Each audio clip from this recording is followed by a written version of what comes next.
Hi, everybody. Welcome back to week 6, part number 4 of our Parenting Today lecture series, continuing our conversation about talking about adoption with children. So, secure parents don't overemphasize the adoption, but do acknowledge that adoptive families have differences as compared to biological families. In terms of general advice, the research tells us that it's best to tell children that they are adopted sometime during toddlerhood or preschool. In my work with adoptive families, what I found that has been really helpful or works well is that if adoptive parents create a book, this can be a photo album of different events that happened leading up to the adoption. So I always encourage parents, a good idea, what's worked well for other parents, is to take pictures of maybe the social worker or the director of the adoption agency, all of the piles of paper that you had to work your way through, how much you loved your child, how much work and effort that you put into bringing this child home, showing pictures of you getting the child's room ready, maybe showing pictures of the home study process, maybe visiting the orphanage or visiting the child in foster care the few times. And then you're compiling this book that almost like tells a story in a very age-appropriate way that you could read to the child when they're a baby, so when they're pre-verbal, before that baby has language, and just lovingly tell the story about how much you wanted this child and how loved this child was, even during the adoption process. So you never have that moment where you have to come up with this adoption story or the child. What I've learned about parenting on a personal note is that kids tend to ask you questions at the most inopportune, inconvenient times. Maybe when you're in a rush, on the way to school, trying to rush to work, they tend to maybe ask these questions in the car, and you have to come up with this really important answer sort of on the fly. But by creating this book, it really eliminates that need because you have given a lot of thought to it beforehand, and you're reading it to the child every night while they're still verbal before they have that ability to maybe express language. That book sort of serves as a conversation or a launching point when the child has questions or if you wanted to further elaborate on things. And it's a really age-appropriate, non-threatening way. So that's definitely something that I recommend. Again, it doesn't work well for all families. So the most important thing is to really be able to honor the wishes of the family and what's working best for that family. The child may not comprehend if you choose to just sort of tell the child that they're adopted, once during toddlerhood or during the preschool years. So it does require repetition. Children understand the difference between birth parents and adoptive parents at around the age 6. They begin to sort of have that understanding. In terms of outcomes for adopted children, when we look at different studies, I apologize, I had a computer glitch and I skipped a slide or two here. So we're going to focus now on characteristics of adopted children. We may become concerned about why they're given up for adoption. So biological children may have feelings of anger and anxiety that's directed at either biological or adoptive parents. They could have vague feelings about being different from other children because they've had a different experience. And children who have concerns about adoption may develop emotional problems in elementary school, but it's very important. This is not something that happens with all adoptive children. So by adolescence, it's fairly typical for identity work to start to surface, and that can include questions about origin. In terms of searching for biological parents, about 33% of children that are adopted are uninterested in not searching. So they have a positive relationship with adoptive parents and call themselves well-adjusted. 33% are interested in the quest to find biological parents, but are not actively searching. And the people that fall into this particular category statistically are more likely to be female. 33% are defined as searching. They're less satisfied with adoption, feel different from adoptive parents, and they're often adopted when older. 14% of adopted children reunite with biological parents. It's often satisfying, but it really doesn't change pre-existing anxieties. For example, why was I given up for adoption? Is there something, essentially wrong with me that my parents did not want to parent me? 18% are termed as still searching. So in terms of outcomes for adopted children, we do know that the literature tells us that single people tend to adopt more, quote, difficult, unquote, children. So the outcome of adoptive children of single parents is as good as those adopted by young couples. So adopted children show higher IQs and achievement than siblings who are not adopted. So not as high as the biological children in the adoptive home. So again, these findings are based on research, certainly not indicative of all adoptive children. You want to keep that in mind. So outcomes for adoptive children, we do know that exposure to neglect early in life can lead to problems in adulthood, but good adoptive homes can reverse much of the damage. So in cases of extreme neglect, problems may persist even if adoptive parents are warm and nurturing. So now we're going to shift gears a little bit and talk more about grandparents raising grandchildren. 5% of children in the United States are in grandparent care currently. 3.7 million children live with their grandparents, and 13% of children of single parents live with grandparents. There are racial differences. African American children are twice as likely to live with grandparents as Latinos, 3 times as likely to live with grandparents than Caucasians or whites. So there is an impact of grandparents on children, and we do know that how a grandparent provides care varies by age. Older grandparents tend to be more traditional, while younger grandparents are more playful.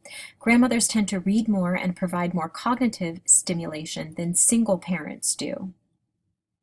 Grandparents may resent adult children for putting them in the role of caregiver at a time when they thought they may be enjoying and embracing freedom. They're at greater risk for depression, physical problems, as well as financial problems, facing the challenge of raising a child again that may be unanticipated, unexpected. Talks now about other modern issues related to parenting, focusing on the issue of poverty. The United States poverty rates, we want to remember that the federal poverty line for 2015 is $24,250 annually for a family of 4. In 2014, we do know that 46.7 million people lived in poverty, and 21.1% of those are children living in poverty. So that's 21.1% of our children in the United States live in poverty. Poverty rates do vary by race and ethnicity. 36% of African American children live in poverty. 32% of Native American children live in poverty. 29% of Latino children live in poverty, and 11% of Caucasian children live in poverty. Poverty, it can equal toxic environments, both physically and socially, in terms of teratogens. We know the situation in Flint, Michigan with the, horrible lead and other contaminants being found in the water. Also, stress associated with poverty can lead to violence, and we know that that is a really toxic environment for children to be in, one that is violent. There are a myriad of problems that are associated with poverty. Parenting responsibilities deeply impacted by poverty tend to be less safety, inadequate sustenance in terms of food, housing, shelter, clothing, tends to be less stimulation, poor socioeconomic development, less structure in the daily, in terms of if a parent doesn't really know when the next meal is coming from, it's really hard to provide a nice structured day for a child. There tends to be less monitoring in terms of safety, supervision, and poorer social connections. In terms of the consequences or outcomes of poverty, children that live in poverty are at greater risk for teenage pregnancy themselves, as we discussed previously, at greater risk for abuse and victimization, greater risk for learning problems, and greater risk for behavioral problems. There's an interesting twist here is that children from wealthy families are also at risk for substance abuse and mental illness. So why is that? So it's the same reasons that poor children are at risk. Physically and emotionally unavailable parents, lack of supervision, and lack of social support. So we know that these are 3 big risk factors that are present regardless of socioeconomic status. So parents focus more on making money than making time for children. So that can really create a frantic, stressful life for the child as well as for the parents. So now we're going to guide our conversation along to the whole issue of parenting and working. And these statistics are taken from the year 2007. So in terms of dual income families, 59% of married couples with children under 6 have two incomes. 66% of married couples with children under 18 have two incomes. In terms of working single mothers, we know that 67% of single mothers with children under the age of 6 work outside of the home, and 78% of single mothers with children under the age of 18 work outside of the home. 95% of married fathers work, and 70% of single fathers work outside of the home. In terms of parent and child interactions, parents spend as much time with children as parents did in the 1960s here in the United States, although fathers spent a lot more time in routine care, which includes household duties, child care duties in terms of supervision, in terms of feeding, changing, cleaning up regarding the children. Parents have increased their overall workload in order to spend more time with the children. So working mothers spending time with the children or caring for the children 71 hours a week, stay-at-home mothers 54 hours a week, and fathers 64 hours a week. So these are quantified through different various research methodologies here. Working parents engage in more stimulating interactions with children than stay-at-home parents. And children of working parents get a lot of stimulation in daycare settings. So why do parents work?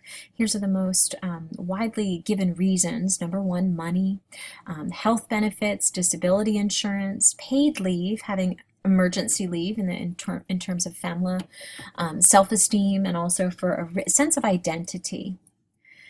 In dual earner families, there are essentially three types of dual earner or two income families. The first type is high status, so that's high education, high occupational status, tends to come along with a high income, less rigid gender roles, more gender equality, sharing of household duties and other things. Tends to be a high stress, high conflict type of a family with less marital satisfaction and less love between spouses. Oftentimes these type of marriages or families tend to be marked with some competition. Children are often unaware or unaffected by marital tension in these families due to the fact that many times they're not being cared for as much by parents, oftentimes by nannies or other type of paid caregivers.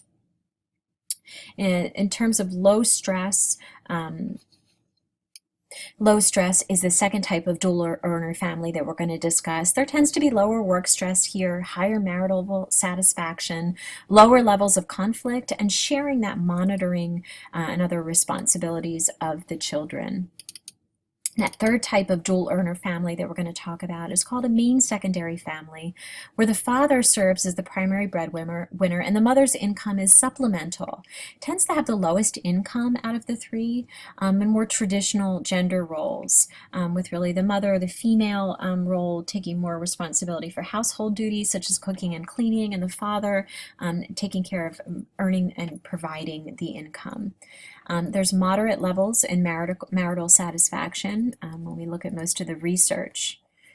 So I'm going to shift focus now and talk about theory of parenting and work. We're going to revisit that Bronfenbrenner's theory, that ecosystems theory that we've talked about throughout the semester, where it's that series of interacting systems. So that work-life balance really requires decreasing work demands or increasing resources to meet demands. And we do know that no matter what parents choose to do, that children are deeply impacted by their parents' work and lifestyle.